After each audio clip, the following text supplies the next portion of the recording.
Assalamualaikum warahmatullahi wabarakatuh. Hari ini di hadapan saya sudah ada dua mobil brand China, yang mana brand China kalau kita merever ya di awal kelahirannya di era 2000-an awal, itu kita masih worry masalah build quality-nya, fit and finish-nya, dan juga durability-nya. Sedangkan brand China di masa sekarang ini ya, mungkin kita hanya concern ke masalah durability. Karena untuk urusan build quality, kita tahu nih semua brand China yang ada saat ini, terutama Wuling, itu sudah baik ya, bahkan beberapa jenisnya itu bisa lebih dari kompetitornya di Jepang.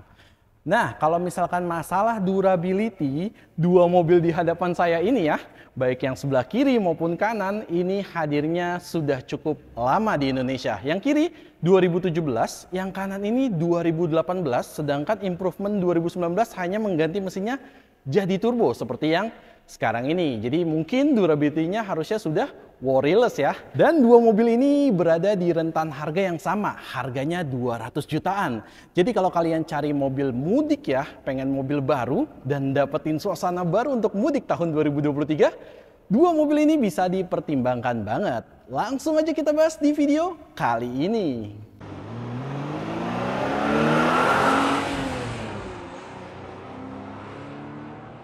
Nah, sebelum lanjut bahas di videonya, kita mau shout out dulu nih ke tempat kita bikin video ini ya. Kita bakal thanks to ke Wuling Arista Kramat Jati yang mana udah support kita buat bikin video konten tentang perbedaan dua unit mobil ini sebagai pilihan mudik. Karena memang ya sebentar lagi kita menjelang bulan Ramadan dan harusnya nih masyarakat Indonesia sudah mulai membidik ya mobil apa yang kira-kira cocok dibawa pulang ke kampung halamannya.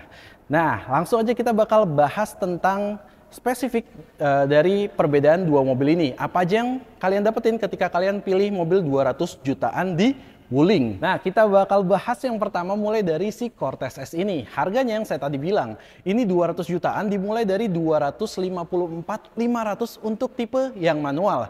Sedangkan untuk yang di hadapan kita ini adalah tipe yang CVT ya, yang mana harganya starting dari 276.100.000 rupiah. Dan ini harga on the road Jakarta. Jadi kalau misalkan bro-bro sekalian tinggalnya di luar daerah, mungkin bisa disesuaikan lagi dengan price listnya masing-masing.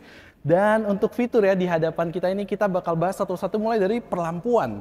Lampunya untuk harga 270 jutaan ini sudah dapat proyektor walaupun semuanya ini masih bohlam halogen seperti biasa ya. Dan yang unik satu, di sini ada yang LED, yakni untuk bagian lampu sennya. Jadi kesannya lebih futuristik ya. Kemudian di bawah untuk tipe S memang tidak hadir fog lamp di bagian sini, tapi untuk DRL-nya masih tetap hadir. Daytime running light ya, jadi untuk siang hari dia akan otomatis menyala. Nanti kita akan kasih lihat footage-nya. Kemudian untuk tipe S, memang bagian grill sedikit berbeda dari Cortez yang di atasnya. Ini jadinya dilabur dengan warna silver, termasuk semua garis sampai dengan yang di bagian airdam. Walaupun untuk masalah grill dia masih black piano seperti ini. Dan juga untuk Cortez yang baru itu kan menggunakan logo Wuling yang warna silver, sedangkan yang ini masih merah karena ini dianggap sebagai mobil regulernya dari kelas Wuling gitu ya. Nah, untuk dapur pacunya ya 270 jutaan kalian dapetin mesin yang cukup powerful. Kenapa begitu? Sebentar, saya bakal buka. Mana ini penutupnya? Oh, ini dia. Nah, memang yang menarik ini dari dapur pacunya karena ini merupakan mesin 1500 cc ya, 4 silinder di VVT yang mana plus turbo. Jadi walaupun 1500 cc ini torsinya yang luar biasa. Torsinya sampai dengan 250 Nm. Yang mana kalau misalkan kita merever ke Innova Reborn aja ya, itu mungkin hanya di 182 Nm gitu untuk torsinya. Sedangkan kalau Innova Zenix yang terbaru itu juga walaupun sudah disupport dengan hybridnya masih di 206 Nm kalau nggak salah. Jadi ini torsinya luar biasa. Walaupun memang horsepower-nya sendiri ya cukup aja ya, hanya di 140 horsepower. Dan di sini memang ruang mesinnya cukup terlihat terbuka walaupun memang sudah ada modul ABS serta EBD di bagian sini. Bagian atas masih kosong, belum ada peredamnya. Tapi harganya menarik banget. Dan langsung kita bahas ke area samping. Untuk masalah plat, Wuling juga sudah terkenal cukup tebel ya untuk masalah plat. Dan untuk per kaki-kakian ini, walaupun tipe terendah, tapi baik bagian depan maupun bagian belakang sudah disc brake di keempat rodanya. Dan di sini velgnya sendiri untuk ukurannya ringnya 16 dan dibalut ban dengan 205 per 55. Velgnya sendiri memang single tone, tapi menurut saya nggak semua mobil harus two tone ya. Single tone juga oke, yang penting modelnya cakep. Kemudian di bagian samping ya, ini sen sudah nggak ada defender karena hadirnya di batok spion, dan ini sudah electric mirror.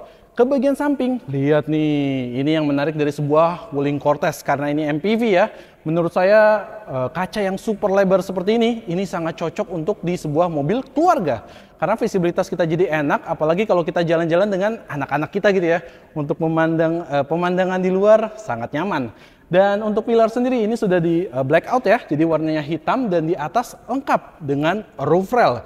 MPV kok ada roof rail? Ya karena memang di era ini sudah hadir hype pasar itu lebih ke arah crossover gitu ya. Yang mana ini juga kalian lihat ya, di bagian bawah ini ada list cladding hitamnya. Ya Innova aja punya Innova Venturer ya, ini bahkan di tipe terendahnya aja sudah ada cladding hitam. Crossover sedikit. Bagian untuk handle pintunya ini model yang tarik ya, sudah modern, dan di sini ada list chrome sedikit, sisanya sewarna body dan juga ada keyless entry. Yes, mobil ini sudah dibekali keyless entry sebagai bawaan. Dan ke bagian belakang ini khas banget modelnya MPV.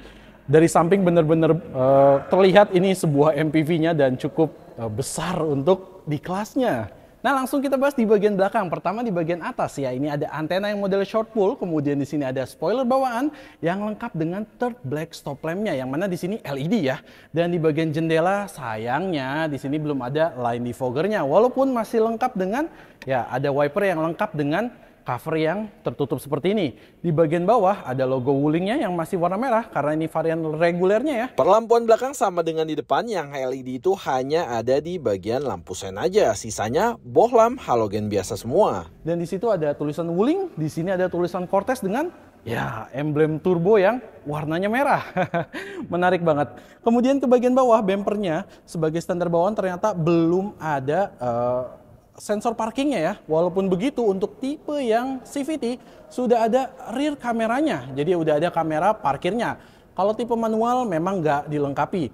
Dan ini yang menarik nih, ini selain bisa berfungsi sebagai mata kucing gitu ya, ini adalah fitur yang lumayan menarik di Cortez. Saya akan coba nyalakan lampu strat di bagian dalam ya. Nah, kalau misalkan kita lagi berhenti tiba-tiba ya di jalan tol gitu misalkan, dan kita menyalakan lampu strat, kemudian kita mau mengakses bagasi belakang, mungkin mau mengambil toolkits gitu ya, dan kita buka. Nah, khasnya nih, dia bakal pindah ke area bawah, dan ini seperti fitur mobil Eropa di zaman dulu. Biasanya pada ada fitur lampu sen yang berpindah seperti ini ya. Dan mumpung ini sudah terbuka ya, kita akan nunjukin bagian bagasinya. Di sini memang tadi tombolnya sudah elektris yang ada di bagian plat nomor sana. Jadi kalau misalkan aki kalian habis, pastikan tidak bisa mengakses pintu bagasinya. Dan untuk masalah bagasi nih, di sini cukup lega, bawaan standarnya. Cuman memang untuk lantai ini agak merendah. Jadi butuh effort sedikit lah ya kalau untuk mengangkat barang ke bagian bagasi ini. Kemudian untuk posisi tegak sendiri ini serius, ini cukup besar sih. Apalagi memang mengingat ini adalah kelasnya di atas LMPV gitu ya. Jadi bukan kelasnya Expander atau Brio BRV dan sebagainya gitu. Nah, ini kelasnya di atas itu. Di sebelah kiri ini ada hook ya untuk menaruh barang belanjaan kita. Kemudian ini ada lampu LED di sebelah kiri, dan di sebelah kanannya ini ada hook kembali, dan juga di sini ada toolkits yang mana ya untuk masalah perdongkrakan dan alat-alat lainnya ada di sebelah sini. Di bagian bawah, nah ini karena posisi ban serepnya itu ada di bawah ya. Jadi di sini ada tuas pemutar seperti ini, nanti akan saya perlihatkan, dan ini bisa kita lihat akses untuk membuka kunci dari ban serep yang akan turun dari bawah sana nanti. Nah, ini saya set ya untuk bangku sebelah kanan yang paling rebah, dan sebelah kiri ini yang paling tegap. Bisa dilihat tetap aja sih size ke bawahnya ini besar banget. Dan memang untuk bagian pelipatan bangku belakang Cortez ini bisa dibilang bukan yang terbaik di kelasnya ya, karena modelnya masih seperti model Avanza awal. Kalau ingat generasi awal seperti ini nih. Saya bakal tunjukin kalau kalian masih membutuhkan ruang bagasi yang lebih luas lagi. Walaupun memang standar bawahnya sudah cukup luas ya. Jadi kita lipat dulu bagian sandarannya dan kita tarik knop yang ada di bawah dan ya kita bisa lipat ke arah depan. Serta jangan lupa di sini masih ada, seperti memang kesannya jadul ya. Ini seperti pengikat yang mana bentuknya ini silinder gini aja dan kita harus mengikatkan di bagian sini nih. Nah, bisa didorong seperti ini ya. Dan ini pun lebih fleksibel ya. Jadi kalau kalian mau menambah kapasitas bagasi tapi masih mau mengangkut orang di bagian belakang ya. Nah, ini masih bisa dipikirkan bagaimana opsi dari pelipatan ini. Dan saya bakal coba untuk melipat full dari bagian belakang ini. Dan kalau dilipat full ya, jangan lupa nih kalau untuk yang sebelah kanan kaitannya ada 2. Jadi kita harus mengaitkan kedua-duanya. Nah, seperti ini, pastikan terlock ya, supaya bangkunya nggak goyang-goyang kalau kita lagi di perjalanan. Nah, sip, kalau misalkan kedua bangkunya terlipat ke depan, jelas bagasinya ini. Oke, itu aja di bagasi dan kita langsung aja nyobain masuk ke bagian depannya dulu ya.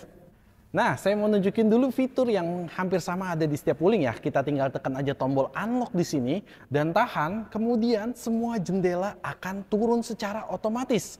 Fitur ini berguna banget kalau kalian parkir ya di kondisi siang yang sangat terik dan kalian pengen mendinginkan dulu suhu kabin di dalam. Nah, ini berguna banget ya. Jadi langsung tersirkulasi dulu ya. Walaupun memang untuk menaikkan jendelanya kembali harus dari dalam sih. Nggak ada fitur di tombol ini. Nah, langsung aja kita akses ke bagian dalam. Sebelumnya saya bakal tunjukin kuncinya ya. Kuncinya seperti ini. Ini sudah keyless. Yang mana di sini ada 3 buah tombol. Lock, unlock, dan juga untuk unlock hanya bagian bagasi belakang. Dan seperti biasa, kunci keyless seperti ini masih bisa kita tarik ya.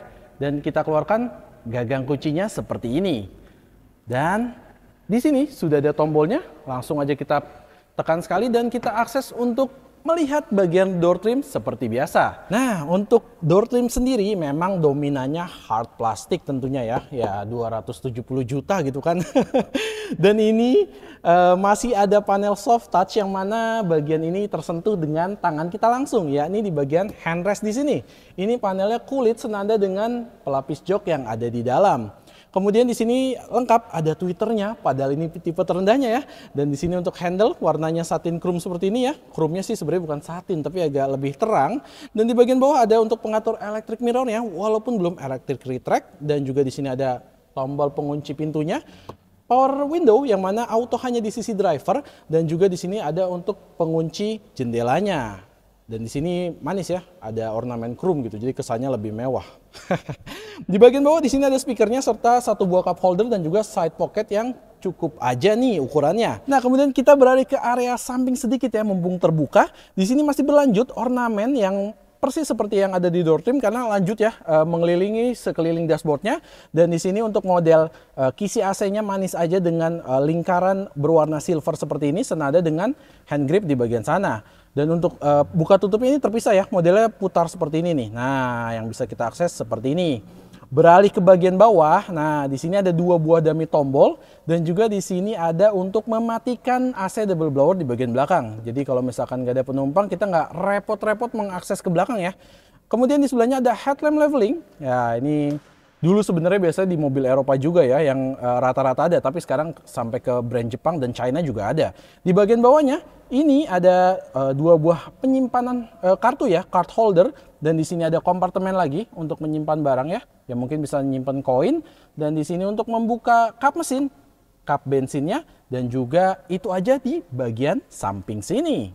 Nah, bicara pengaturan jok, dia bisa diatur sliding seperti biasa ya, dan juga tentunya reclining, tapi memang belum ada hay adjusternya. Dan kalau untuk urusan pelapisan jok, ini jujur warnanya cukup terang ya, jadi cukup ekstra hati-hati untuk masalah perawatannya. Dan ini sudah standarnya memakai bahan kukulitan. Nah, kalau saya lebih suka fabric. Kemudian untuk masalah mengemudi ya, mumpung lagi di sini nih, kita set memang lagi-lagi sayangnya untuk brand Wuling ini bukan brand yang cukup baik masalah posisi mengemudi. Di sini hanya ada tilt, belum teleskopik. Dan tiltnya sendiri walaupun begitu memang cukup panjang ya dari area dashboard. Untuk tinggi yang 180 cm seperti saya sih sebenarnya agak kurang maksimal nih posisi mengemudinya, karena kalau kita set dia di bagian tengah ya sesuai dengan lingkar kemudi saya, ini agak sedikit menurun ke bawah. Itu aja sih ya yang jadi komplain. Biasanya kalau gini harus ngalah antara kaki yang bisa selonjoran ataupun kita optimal memegang bagian lingkar setir, karena kan ini lingkar setir harusnya tangan agak rileks ya, tidak boleh tegang ataupun maksimal lurus seperti ini. Nah biasanya adalah bagian kaki yang jadi mengalah gitu ya. Jadinya harus lebih dekat. Seperti ini paling. Dan untuk masalah tingginya jok, memang ini MPV tapi bisa dilihat ini cukup tinggi dari lantai. Jadi feelsnya cukup commanding ya, cukup tinggi, dan ditambah lagi kita lihat tadi di luar, semua kaca ukuran Cortez ini lebar-lebar. Jadi visibilitas kita otomatis sangat mudah keluar. Walaupun pilar A-nya di sini ini cukup tebal di bagian sisi sini, jadi masih tertolong lah dengan hadirnya kaca yang super besar. Dan untuk lingkar setir di sini memang masih berbahan karet gitu aja ya, belum ada pelapis kulitnya. Tapi untuk tipe yang CVT sudah dapat pertombolan di sebelah kiri, lumayan banget nih. Karena memang head unit khusus untuk yang tipe CVT ini dapetin touchscreen dengan layar cukup besar ya. Dan di sini ada pengaturan untuk ya next previews, volume, dan juga mute serta Bluetooth teleponi. Nah beralih ke speedometernya, ini standar ya, sebelah kiri untuk RPM-nya, sebelah kanan speedometer, dan di tengah walaupun ini tipe terendah ternyata masih ada MID-nya. Walaupun MID-nya ini masih layar kalkulator ya. Yang pertama, informasi di atas itu ada fuel gauge karena digital. Di bawahnya itu nanti akan kita bahas sedikit. Kemudian bawahnya lagi ada posisi transmisi kita, odometer, serta temperatur ya. Masih ada barnya nih temperatur. Jadi nggak worry kalau tiba-tiba langsung panas gitu kan. Ada sebagian mobil yang langsung muncul indikator panas aja. Kemudian MID-nya di sini ada individual door warning, masing-masing ada, dan ada animasinya walaupun layar kalkulator. Dan kita akses di bagian sini. Nah, ini ada speedometer digital, kemudian ada tripnya ya. Walaupun tripnya ini nggak ada trip A dan trip B, hanya trip aja, jadi satu aja nih. Kemudian ada average consumption BBM, dan juga ini yang aktualnya ya, atau real time-nya. Dan kemudian ada range sisa berkendara kita, kemudian balik lagi. Ya memang belum lengkap tapi lumayan lah mengingat harganya di bawah 300 juta. Nah bicara soal head unit, memang ini nggak sebesar screen dari Wuling yang terbaru ya. Dan juga dia belum dilengkapi dengan WIN alias voice command, bahasa Indonesianya Wuling. Apalagi IOV gitu ya. Yang bisa ngatur mobil dari handphone kita. Tapi ini udah cukup banget, mengingat lagi harganya deh, beneran deh. Dimana di sini konektivitas cukup lengkap, ada SD card, Bluetooth, kemudian ada radio ya, AUX, USB, iPod, dan juga link yang bisa kita koneksiin ke handphone kita. Nah, jadi masih bisa nge-link nih, alias mirroring ya. Dan juga di sini menariknya masih bisa kita matikan. Dan dimatikan ini masih berjalan ya suara yang ada, sehingga ini nyaman banget berkendara di malam hari. Ataupun masih bisa kita setting, nyala sedikit, masih bisa kita setting ya di bagian settingnya. Dan untuk monitor, nah masuk ke menu monitor, di kecerahannya bisa kita atur untuk yang mode tampilan malam, jadi sedikit meredup. Setahu saya yang lama ini belum deh, Cortez yang lama gitu ya, belum ada yang fitur meredupkan ketika di malam hari. Kemudian ke area tengah, kisi AC-nya modelnya standar, tapi yang menarik hati adalah di bagian tengah adanya jam yang berbentuk analog. Yang mana jam seperti ini biasanya dulu di mobil-mobil mewah gitu ya. Mobil mewah dengan jam analog di tengahnya. Walaupun ini dilingkari dengan ornamen chrome, yang mana saya kurang suka sebenarnya. Di bawahnya ada tombol hazard yang empuk, jadi rasanya juga cukup mewah. Dan di bagian bawah, yes, berbedanya lagi nih dengan varian yang tinggi. Dia dapetin knop puter-puteran seperti biasa, masih mekanikal ya. Walaupun knopnya ini nggak model kompor, jadi setidaknya masih cukup oke lah ya dilihat oleh mata. Dan juga arah semburannya lengkap, dari mulai kaki kepala, kaki aja, dan juga sampai dengan front defroster. Kemudian beralih ke bagian bawah, di sini ada dua buah USB slot, yang satu untuk konektivitas ke head unitnya, dan juga yang satu untuk charging kita. Kemudian ada AUX-nya, dan yes, itu aja yang ada di bagian sini. Di sebelah kanannya ada power socket 12 volt, jadi cukup banyak untuk fitur pengecasan di mobil ini ya. Kemudian beralih ke bawahnya, ini ada kompartemen yang terbuka. Di belakangnya ini ada tuas transmisinya, yang mana ya tadi ini dia, transmisinya CVT dengan mode manual. Yang mana mode manualnya itu sebenarnya virtual ya, sampai dengan 8 percepatan. Tapi ini sangat ngebantu kalau kita lagi berkendara. Karena kalau CVT biasanya ya karakternya ya, selain CVT ini tuh drive by wire. Jadi bensin itu kan disemprotkan ketika dibutuhkan aja gitu ya, yang mana ya otomatis nggak bisa melaju dengan cepat gitu ya, benar-benar diatur gitu ya, biasanya untuk kehematan masalah gini ya. Tapi sekali lagi, kalau mobil keluarga mungkin CVT dengan pengendaraan yang cukup halus itu cocok-cocok aja ya, dan mode manual ini untuk ngebantu setidaknya untuk kita take over gitulah ya, dan ngerasain sedikit kesportian di sebuah MPV. Dan di sini ada tombol ya, ini mode Eco-nya, jadi ada dua mode, Eco dan standar, dan ini ada satu buah tempat penyimpanan yang cukup tipis, di belakangnya ada cup holder, dan untuk varian S ini masih rem parkir laki. Kalau untuk yang Cortez biasanya kan sudah electric parking brake ya. Dan di sini masih mewah, masih ada ornamen black pianonya. Nah, kemudian di sini ada handrest ya yang dilapisi dengan kulit, yang mana posisinya untuk tinggi saya yang 180 cm nyaman nih. Artinya nggak kerendahan, beberapa mobil ada yang kerendahan. Kemudian di bawahnya juga lengkap, masih ada storage yang cukup dalam serta dilapisi dengan bahan karet. Jadi nggak bergerak ya, yang mana karetnya juga bisa dicopot seperti ini sih ya. Cukuplah untuk meredam suara guncangan yang ada di dalam. Kemudian kompartemen atau storage ada lagi di sebelah sini. Yang menarik, yes, soft opening. Glove boxnya soft opening, mewah banget ya.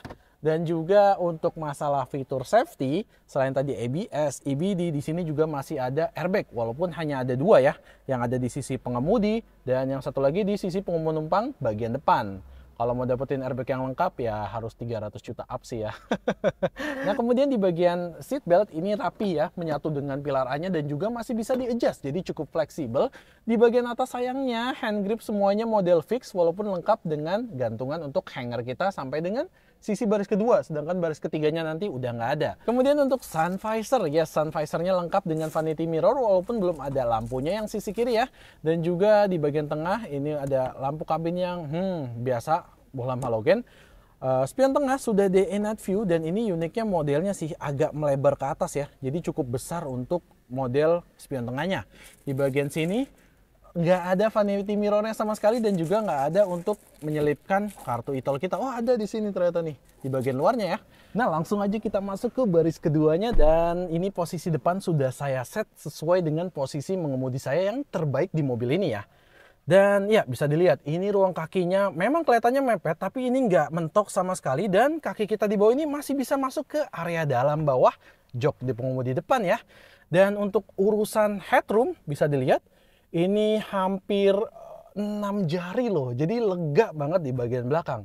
Selain itu pengaturan jok di tengah ini masih bisa di sliding.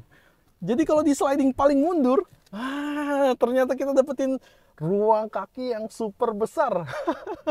Tadi itu masih sliding termaju ya. Dan juga masih bisa kita recline, yang bisa dilihat nih. Posisi di sebelah saya ini yang paling rebah. Kita coba. Sampai dengan tiduran ini. Ini definisi yang benar-benar tiduran, Masya Allah deh. Jadi kalau untuk urusan fleksibilitas kabin di bagian belakang cukup mumpuni sebenarnya. Tadi itu yang pertama posisi paling tegap, dan yang kedua adalah posisi paling rebah. Walaupun memang untuk versi yang 8 seater ini ya, ini nggak dilengkapi dengan armrest di bagian tengah. Kurangnya itu aja. Paling kita ke sisi door trim aja untuk mengistirahatkan tangan kita. Kemudian untuk masalah jok ini lengkap ya, sudah ada ISOFIX-nya di kanan dan di kiri. Dan juga kalau kalian pengen dapetin akomodasi yang lebih superior lagi, kalian bisa ngambil yang tipe captain seat-nya. Yes, tinggal nambah, nanti harganya saya akan cantumkan di bawah. Nah, kalian dapetin bangku yang captain seat, proper kanan dan kiri, dan itu super nyaman sih. Jelas dibandingkan dengan yang 8 seater. Tapi kalau kalian butuh akomodasi lebih banyak, ya ambillah yang 8 seater ini. Kemudian seat belt juga masih lengkap di bagian sini ya. Walaupun bagian row kedua dan ketiga ini terekspos. Yang tadi juga hand grip modelnya fix di ke semua sisi. Dan untuk urusan AC double blower datangnya dari kepala belakang kita nih untuk baris kedua. Kenapa gitu? Karena memang untuk varian yang tingginya ada sunroof di bagian depan. Jadi nggak diubah ya. Datangnya dari tengah seperti ini. Tapi pengaturannya menarik nih. Posisinya di sini, dan ini digital. Yes, tombolnya digital. Jadi kesannya mewah aja ya. Posisinya di bagian bawah sini. Kemudian di bawah sini juga ada soket USB ya untuk mengecas gadget kita. Jadi nggak perlu colokan tambahan. Dan di bawahnya ini ada ya kompartemen yang cukup dalam loh ke bagian dalam sana. Dan untuk urusan bangku ini masih ada kompartemen ya. Seat back pocketnya ada di kanan dan juga di kiri. Serta di bagian kiri masih lengkap dengan hook yang mana sampai dengan 4 kilo ya untuk masalah bebannya. Nah, langsung kita cek baris ketiganya karena ini komparasi perlu banget ngeliatin baris ketiganya. Biasanya saya agak males. Oke, kita masuk ke bagian belakang. Dan kita balikin dulu untuk posisi kursinya ini ya. Dan kita balikan rebahan. Yes, bisa dilihat. Wow. ini saya tegapin dulu deh. Tegapinnya mungkin segini, dan ini adalah posisi yang recline-nya paling tegap, slidingnya tapi yang paling maju, dan posisi di depan adalah posisi yang tadi berkendara saya. Ini masih tersisa bahkan sampai dengan 3 jari.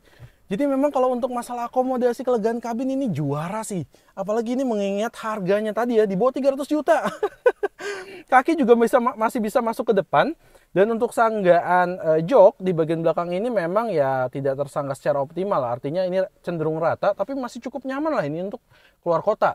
Dan tentunya untuk variannya ini, makanya dibilang 8 seater.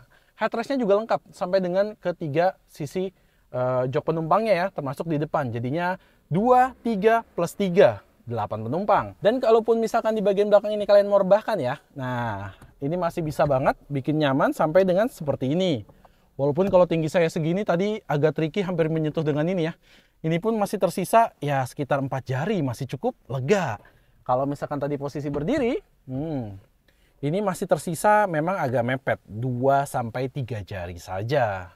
Tapi cukup banget lah untuk harganya tadi. Kemudian kompartemen di sisi kanan kita dapetin 1 buah cup holder. Tentunya di sini masih bisa mengistirahatkan tangan kita. Sedangkan di sebelah kiri dapetin tambahan penyimpanan nih. Ada kompartemen terbuka dan juga 1 buah cup holder. Dan di sini ada dummy tombol. Nggak tahu nih, mungkin tipe tertingginya jadi USB gitu. Di bagian belakang juga ada seat belt yang lengkap ya. Nah, sampai baris ketiga. Dan untuk yang tipe tengah sama seperti yang di row kedua, ini modelnya masih yang 2 titik, tapi at least ada lah ya untuk seat belt di ketiga barisnya, lengkap semuanya. Dan di belakang nggak akan merasakan kepanasan karena di sini sudah ada kisi AC yang bahkan langsung direct ke penumpang baris ketiga. Biasanya kan penumpang baris ketiga dianak tirikan ya, mintanya dari row kedua.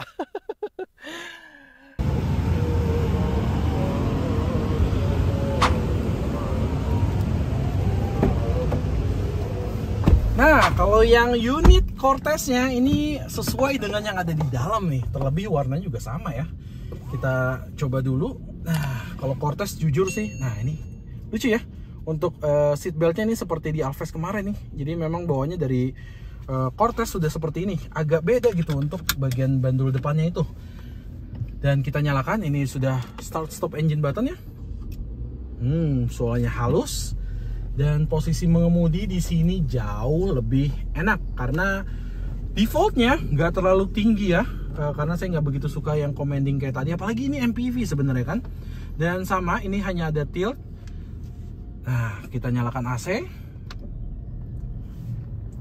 dan kita langsung aja coba bawa transmisi CVT-nya ini. Kita rilis dan ya, kita coba jalan. Bismillah.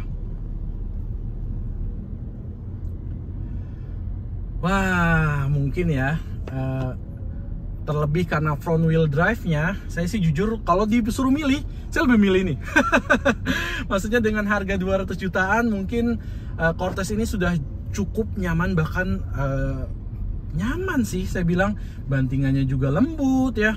Kemudian ketika kita belok memang masih ada body roll, jelas ini MPV-nya cukup besar, tapi jauh lebih tereduksi jika dibandingkan dengan Convero tadi. Oke, yang pertama dari mulai visibilitas. Visibilitas ini ya kaca-kacanya cukup besar ya yang saya bilang, dan karena posisinya lebih rendah, ini pandangan jauh lebih enak sih dibandingkan dengan Convero tadi.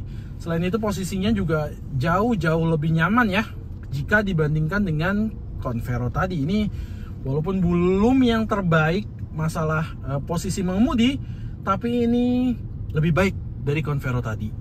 Dan bantingan suspensi sendiri ya rasanya jauh lebih empuk. Kemudian ketika kita bermanuver ya, tadi saya coba sedikit agak ngegas, itu belok gini lebih ajak gitu rasanya untuk pakai yang Cortez ini dibandingkan dengan Convero. Di dalam nggak terlalu berguncang ya. Gimana? Betul. Untuk kameramen? Bener ya? Yang tadi parah sih. Yang tadi parah tuh bahkan katanya. Ya ini opini jujur kita ya. Makanya walaupun kita di support dari Wuling Arista Kramat Jati, tapi memang Wuling Arista Kramat Jati memberikan kebebasan masalah review kita, jadi nggak ada intervensi sedikit pun. Dan ini varian yang Captain Seat ya, sama nih Captain Seat juga untuk yang Cortez-nya. Ini harganya naik sedikit sekitar 280 jutaan. Tetap aja di bawah 300 juta. Nah, cuman memang setirnya tadi yang saya rasakan itu agak kurang, nggak lebih enteng dibandingkan Cortez ya. Artinya ini lebih sedikit terasa bobotnya. Nggak tahu memang karena ini used car ya, namanya used car kan beda-beda, atau memang kondisi standarnya ini agak berat. Oke deh kalau gitu, kita rasa cukup dan kita langsung recap aja di bagian dalam. Yuk, kebetulan banget ya ada unit testnya used car review. Jadi kalau kalian yang mau ngambil, selain yang ngambil unit baru, ternyata di Wuling Arista Kramat Jati juga bisa ngambil unit secondnya ya. Nah selanjutnya di part kedua kita bakal bahas mobil kedua, yakni Convero. Kalau kalian punya budget yang lebih kecil ya, 200 jutaan kecil aja, nah itu bisa banget nonton part keduanya. Terima kasih telah menonton dan wassalamualaikum warahmatullahi wabarakatuh.